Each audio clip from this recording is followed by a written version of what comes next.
Next, we're going to look at our alpha receptor antagonists. When you think about the alpha blockers, one of the side effects you should be able to predict for any drug that blocks alpha-1 is reflex tachycardia. Since these drugs are going to vasodilate, decreasing TPR and decreasing blood pressure, certainly you can get a reflex response at the heart.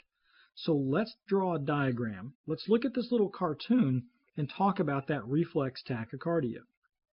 So if I block alpha-1 receptors on blood vessels, the blood vessel is going to vasodilate.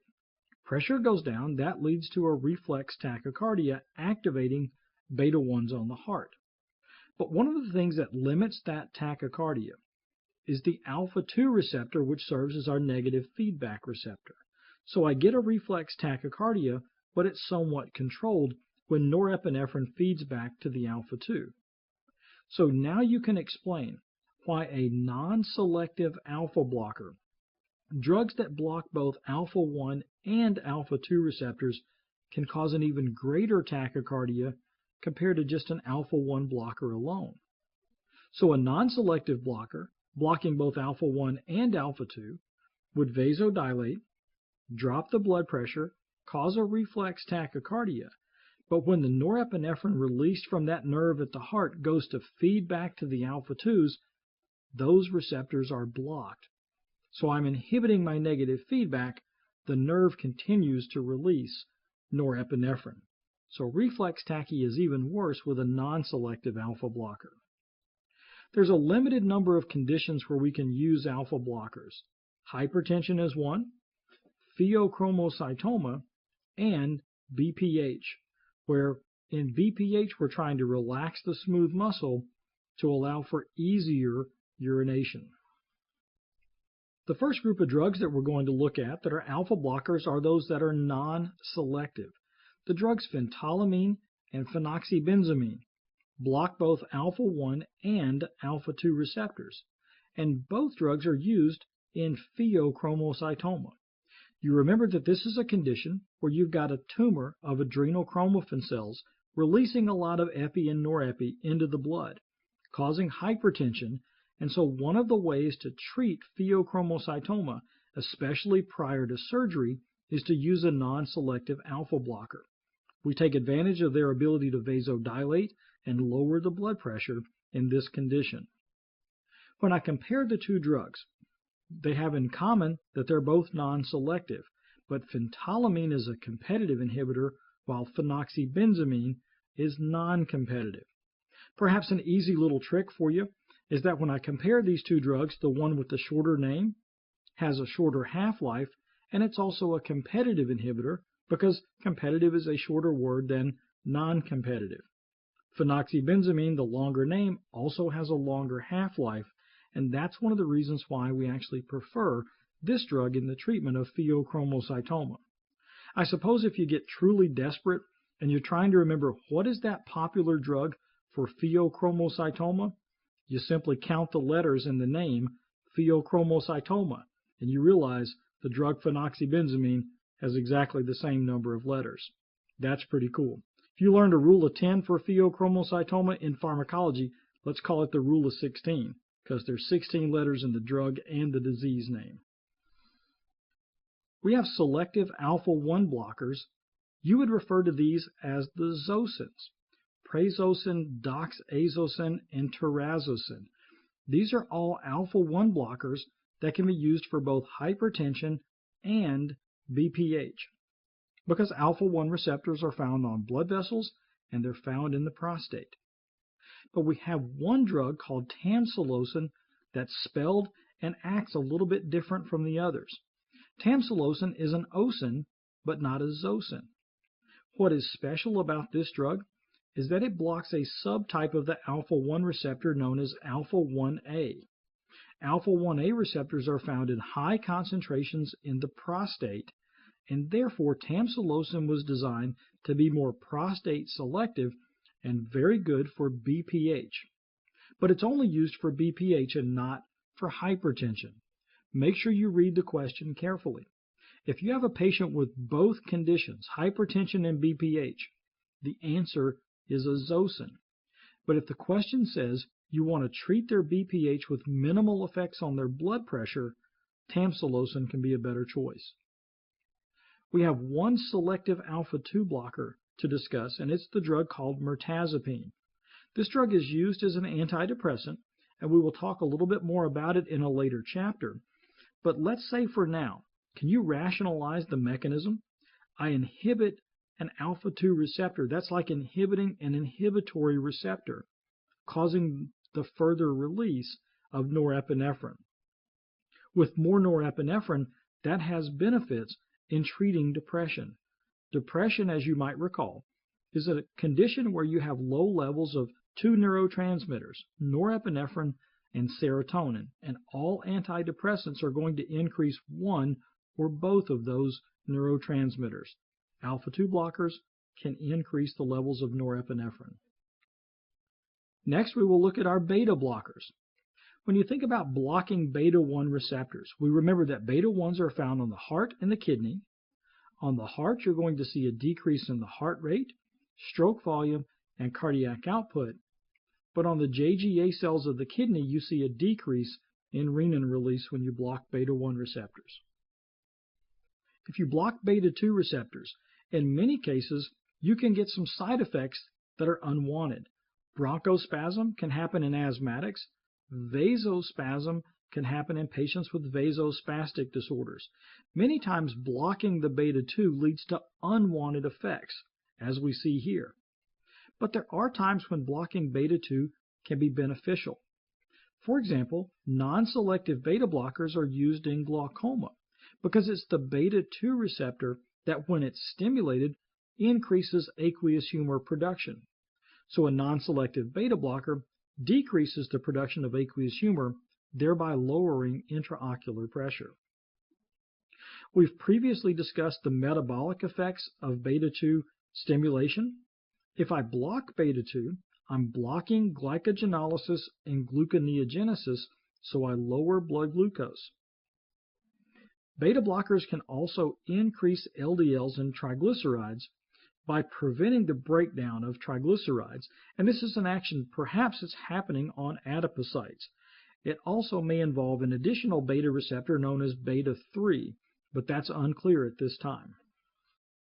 This table shows us the different beta blockers. It's very easy to recognize what I would call a true beta blocker. The way you can recognize a true beta blocker, it ends in the letters OL, OL, as we see all of the drugs in this table do.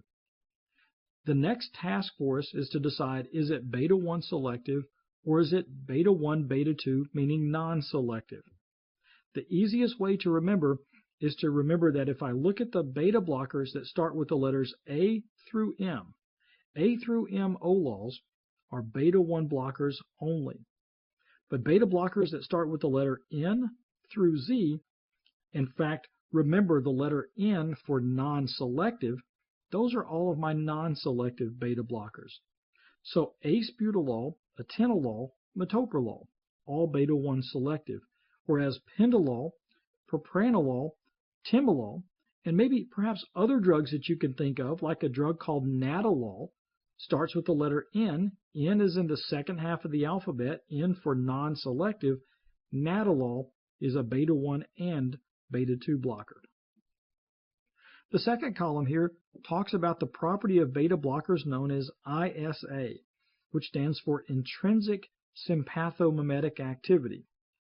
Now, intrinsic sympathomimetic activity is kind of a fancy way of saying partial agonist. Two beta blockers have partial agonist effects. That would be acebutolol, a beta-1 selective drug, and pendolol, a non-selective beta blocker. Those are two drugs that can actually stimulate beta receptors, but of course in the body they're going to compete with epinephrine and norepinephrine, and their net effect is to antagonize those full agonists.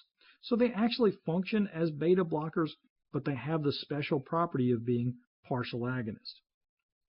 The third column looks at the sedative effects of beta blockers. Propranolol in particular is a sedating drug. In fact, of all of the beta blockers listed, only atenolol lacks that sedative effect because it does not effectively penetrate the CNS. And finally, in the last column, if I look at the effects of beta blockers on blood lipids, the rule is most beta blockers will raise triglycerides and LDLs. But notice, 2 of them do not, and they correspond to the 2 drugs that are partial agonists, acebutolol and pindolol. And perhaps you can think about this, since they are partial agonists, they function kind of as weaker antagonists compared to the other drugs which are true antagonists, and their side effects profile is not as bad compared to the others. So they have less of an effect on your blood lipids because of being partial agonists. You should be able to determine the advantages of being beta-1 selective. Sometimes that's referred to as cardio-selective. Those types of drugs are going to have less effect on the vasculature, on the lungs, on the uterus, and on metabolism. So beta-1 blockers are preferred, especially in patients who have asthma or diabetes or peripheral vascular disease. In the table, we discussed the 2 drugs, the 2 beta blockers that have intrinsic sympathomimetic activity. And again, to summarize the advantage perhaps of those drugs, minimal changes in plasma lipids. We also saw in the table the pharmacokinetic property of atenolol. The fact that it does not penetrate the CNS means that it's not going to cause sedation, which seems to be a common property for other beta blockers. In the margin, there's a clinical correlate discussing the chronic use of beta blockers leading to receptor upregulation. It's for this reason that you never want to immediately discontinue a beta blocker. Always taper the patient off to avoid excessive cardiovascular effects. That rebound tachycardia can be quite significant. In fact, you have patients that are taking beta blockers post-MI to prevent a second MI. If that patient abruptly discontinues their beta blocker, the risk of a second MI definitely increases. Always taper them off. There's another clinical correlate in the margin that discusses the use of glucagon in beta blocker overdose. You see, glucagon can actually be an antidote to beta blocker overdose, and this is all about how your G proteins work. Remember, if I block beta 1s, since all betas are GS, I'm blocking the increase in cyclic AMP. The net effect of a beta blocker decreasing the cyclic AMP levels in the heart. When I give glucagon, glucagon works through its own receptor, which is actually GS coupled to adenylyl cyclase. Glucagon will increase cyclic AMP levels in the heart, and that's how you can overcome the actions of the beta blocker. In fact, it's a way to physiologically oppose those beta blockers. There are lots of uses for beta blockers. Many of these are cardiovascular benefits in angina, hypertension, post-MI, and as antiarrhythmics. Follow this basic rule. If I'm going to use a beta blocker for a cardiac condition, our favorite drugs are those beta-1 selective blockers. But we have other conditions. In fact, these conditions are where non-selective beta blockers are most likely to be used. Glaucoma, where the drug timolol is useful because of its ability to block the beta-2 receptor and decrease aqueous humor production.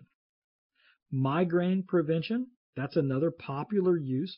Beta blockers are the most commonly used drugs for migraine prevention, and non-selective beta blockers are the most popular there. Thyrotoxicosis is something we will discuss later on. Performance anxiety we'll also mention, but in both of those situations, non-selective beta blockers are commonly used. And also in essential tremor, where the drug propranolol is used. Notice again, non-selective beta blocker. Watch out for essential tremor. It's actually more common than a lot of people think, and this condition can be treated by beta blockers. We have a couple of drugs here that have additional properties besides just being beta blockers. The rule that I give you on this is if the drug name ends in the letters OLOL, that is a pure beta blocker. It's a beta blocker only, and you've already figured out how to decide, is it beta-1 selective or is it non-selective? Now, notice if the spelling is modified. If the letter OLOL is changed to I, LOL or ALOL, that means it's a beta blocker plus something else. So the LOL perhaps can still remind you of beta blockers, but the fourth letter from the end being an I or an A says that drug has an additional property. Take, for example, the drug labetalol. It's probably my favorite out of the three for whoever named and spelled this drug the way they did. Labetalol, A-L-O-L. LOL can remind me of beta blockers, and A because it also blocks alpha-1 receptors. It's an ALOL, it's an alpha and beta blocker. We have a drug called carvedilol, spelled I-L-O-L. It's not as useful of a spelling for us, but it does tell us this is a beta blocker that has additional activity, and carvedilol also blocks alpha-1 receptors. Both of these drugs will show up in our later lectures for heart failure or for hypertensive emergencies. Our third drug here is called sotalol. A drug that ends in the letters ALOL reminds us that it's a beta blocker plus something else, and this time that other thing is sotalol is a potassium channel blocker. Because there is no quick and easy way to remember these three, here's what I'm going to suggest. You recognize the change in their spelling, either ALOL or ILOL. I would learn the drug sotalol first. If I learned that sotalol is a beta blocker and a potassium channel blocker, the other two drugs with alternate spellings are the ones that block alpha-1 receptors. Now that we've finished Chapter 3, let's do some practice questions. Stop the video, review the question, and then I will come back and discuss the answer. We have a 76-year-old man with a history of prostatic hypertrophy. He has a recent onset of increased difficulty urinating. You'll notice that his symptoms began shortly after he started taking a nasal decongestant for cold symptoms. We want to know what receptor is likely involved in these adverse effects. Well, you have two very important clues in this question. First, BPH, and second, he's taking a nasal decongestant, probably the drug phenylephrine. Both of those make you think of alpha-1 receptors. Choice A is the correct answer. Here's question number 2. Stop the video and review the question, and then we will discuss. A man suffers internal bleeding that causes his blood pressure to decrease. This causes a sympathetic response in his arterial or smooth muscle. We want to know what intracellular second messenger will be activated in these cells. In order to solve this problem, you have to work your way through the receptors. The pressure goes down. We're going to fire the sympathetic nervous system, and we're firing the sympathetics in this case to the blood vessels. What is the receptor on blood vessels that's innervated by the sympathetic nervous system? You remember the cartoon that we drew earlier when we were discussing muscarinic receptors? The only one of those receptors that's innervated on the blood vessel is alpha-1. And alpha-1 vasoconstriction is going to increase TPR, and that would be the appropriate response to a patient who has internal bleeding and a drop in pressure. The question then says, how do alpha-1s work? Alpha-1s are coupled to GQ, which is the phospholipase C, IP3 and DAG pathway. Correct answer here is C, an increase in IP3. Now, many of you may in fact have chosen choice A, an increase in cyclic AMP, and there's probably a couple of reasons for that. Probably the main reason you chose it is because you're thinking it's always cyclic AMP. That's the most important of all those second messengers, so it's got to be cyclic AMP. But think about that effect. If I increase cyclic AMP in smooth muscle, what happens to the smooth muscle? It vasodilates. It's going to relax, and that's going to drop the blood pressure even further. So that response would not be consistent with the benefit that we're looking for in this case. Here's question number 3. Pause the video, and then we will discuss. Cells of the adrenal medulla secrete catecholamines when the sympathetic nervous system is powerfully stimulated. Which of the following neurotransmitters is used to activate the chromaffin cells? When you read this question, make sure that you carefully think about what's going on, because sometimes you can answer questions a little too quickly. Is this question asking you what is released from the adrenal medulla or what is activating the adrenal medulla? This question wants to know what transmitter activates the adrenal medulla. It's another way of saying who's the first neurotransmitter, and we know it's choice A, acetylcholine. If you chose epinephrine or norepinephrine, you are actually answering the question of what is released from the adrenal medulla, and that's not what's being asked here. Here's our fourth question. Pause the video and then we will discuss. A 25-year-old woman at 32 weeks gestation begins taking a drug to delay the onset of preterm labor. What side effect might be expected from this drug? It's a question where you have to determine the type of drug that she's going to use. Since she's got preterm labor, you want to relax the uterus, and the type of drug that would do that would be a beta-2 agonist. A drug like terbutaline would be useful. Now, match up the side effect of beta-2 agonists with what you're given. In fact, let's go through each of the answer choices. Is terbutaline as a beta-2 agonist going to cause bradycardia? No, in fact, these drugs are vasodilators. Beta-2 activation on blood vessels vasodilates, drops the blood pressure, causes reflex tachycardia. Because you're going to vasodilate, you don't get hypertension, you get hypotension. Because you're vasodilating, you can actually dissipate heat more effectively, so you don't get hyperthermia. You get hypothermia, if anything. Hand tremor. Remember that skeletal muscle contains beta-2 receptors. Systemic beta-2 agonist administration can result in skeletal muscle contraction and possible hand tremor. Choice D is the correct answer here. You also don't get urine retention with beta-2 agonists. Urination is really more of a function of muscarinic receptors and alpha-1 receptors, with really no effect of a beta-2 agonist on that situation.